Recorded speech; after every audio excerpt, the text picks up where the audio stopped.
ka-bestie, it's me, your favorite bestie, Janelle Stephanie. So, welcome to my second vlog!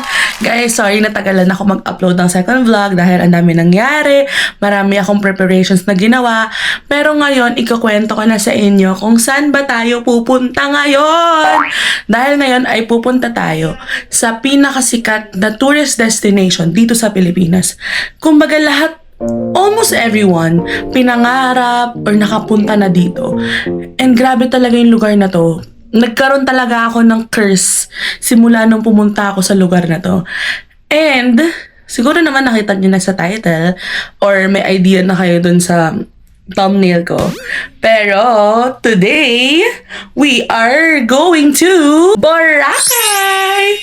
Dahil magpapaka-island girly na ang kabestie nyo.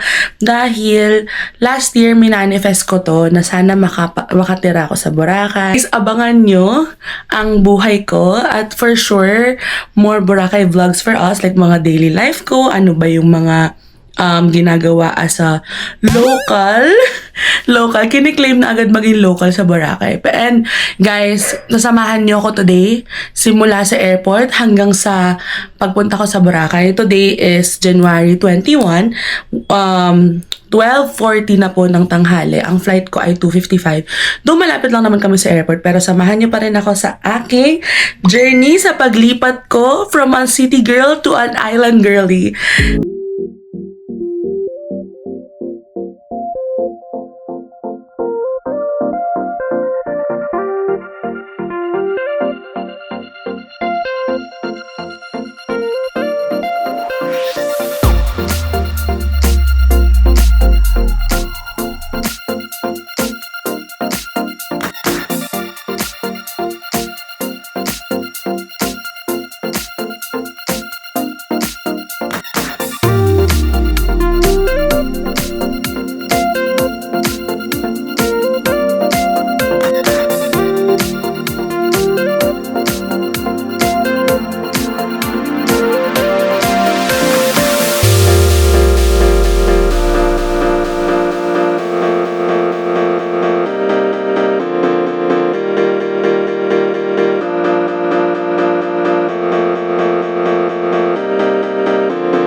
So mga ka-bestie, nandito na tayo sa Boracay, nandito tayo sa Katlikan Airport.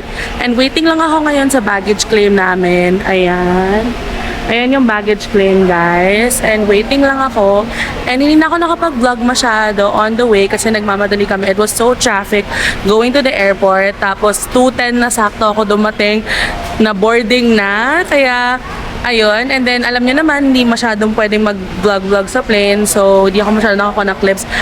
Mga ka-bestie, share ko lang. Sobrang bilis lang ng biyahe namin. Parang 30 minutes lang or 45 minutes lang yung biyahe namin. It was smooth sailing. On time kami dumating. And ngayon, waiting lang ako sa mga baggage. And also, I'm gonna take you guys kung paano ako pupunta ng Boracay Island without a private van. Kasi mag-isa lang ako. So, kung magdi-DIY ka, eto, pwede mo itong gawing guide din. Going to Boracay Island. Ako ng aking mga maleta. Ito, dala ko ang buong buhay ko papuntang Boracay. And ngayon, from the baggage claim, so yan yung entrance ng airport. From the baggage claim, mag-exit lang kayo dito.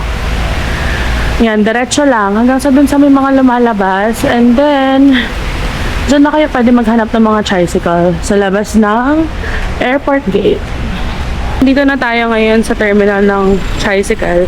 Ayan yung mga tricycle guys. Dito kayo magbabayad ng ticket. May PWD at saka may senior discount. And then ito yung airport arrival. Ayan. So, mabilis lang guys. From the arrival, lakad lang kayo. Yung pathway nila pag ganun paikot. And then, going here. Ayan. Very accessible naman siya guys. Nang makikita nyo naman siya agad. And fix yung price nila guys.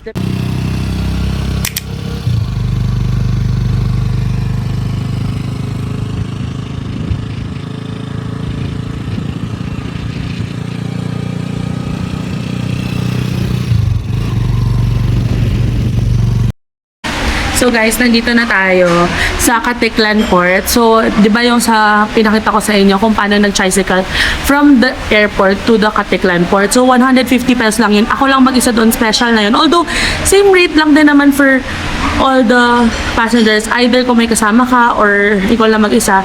Tapos yung friend ko, may chinika siya sa akin. Last time pumunta siya sa Boracay. Meron daw siyang ginamit na app. Nakita lang din daw niya online. It's the Boracay Mega App. Tapos na-curious ako sa kanya. So, nung nalaman niya na mag-move na nga ako dito, alam niya sobrang dami kong gamit. So, sabi niya sa akin, try ko daw yung Boracay Mega App kasi dito daw sila nagbayad ng family niya ng environmental fee, terminal fee, tsaka boat fee. So, ganda yung itsura ng app, guys. Ayan.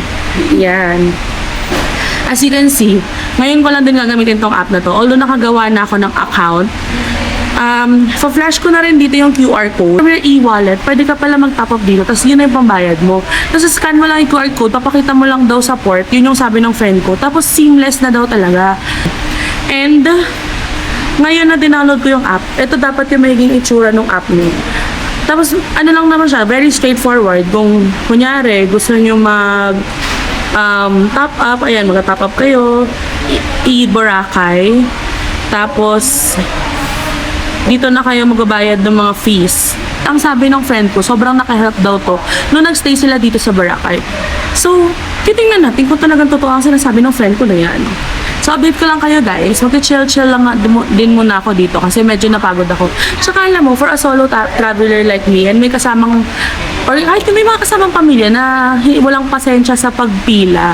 Kasi yung pamilya ko din guys, wala sila talagang patient sa pagpila. So, lalo na ako, sobrang dami kong dala guys. May dalawa akong maleta, may isang tote bag, tapos may personal bag pa ako dito, tapos nagvo-vlog pa ako. So, alam niyo guys, hindi na ako para pumila pa ng sobrang haba. Kasi yung dito sa Katiklan Port, pag magbayad ka ng environmental fee, terminal fee, tsaka boat fee, tatlo yung pagdadaanan mong line. Although iisang booth lang sila, pero tatlong line yun. This is not my first time naman going to Boracay, pero this is the first time na nirecommend sa akin ng friend ko tong app na to. Kasi, ang sabi ko sa kanya, girl, pupunta ako ng Boracay. Tapos sabi niya, meron, ano nga ulit yung nirecommend mo na app? Tapos sabi niya, oh, eto. Tapos pinakita niya sa akin. And then gumawa ako ng account. Balak pumunta ng Boracay or magbubuk pa lang ng Boracay. This will help you guys para maging seamless yung trip nyo with your family, para hindi na kayo mahasal. Kasi sa init ng panahon guys, 'di ba? Mahahasal pa tayo sa mga mahabang pila.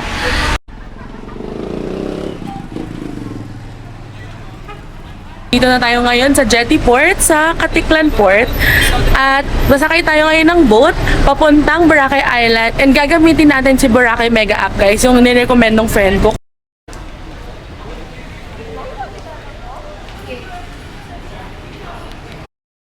So guys, wait lang. Kailangan natin ng magandang lighting. So, ilaw. Yan. So guys, we're already here sa pagsistayan ko dito sa apartment ko. And sobrang dali lang talaga nung from Katiklan Jetty Port to Cagban Port na transfer. Like sobrang smooth at sobrang matutulungin talaga ng mga tao. Like mag-isa lang ako guys. May dala akong 35 kilos and another 10 kilos na luggage. Pero sobrang smooth lang talaga ng travel ko. Ginabi lang ako kasi may mga binili pa ako. Pero ngayon mag-aayos muna ako guys and mag-story time ako sa inyo.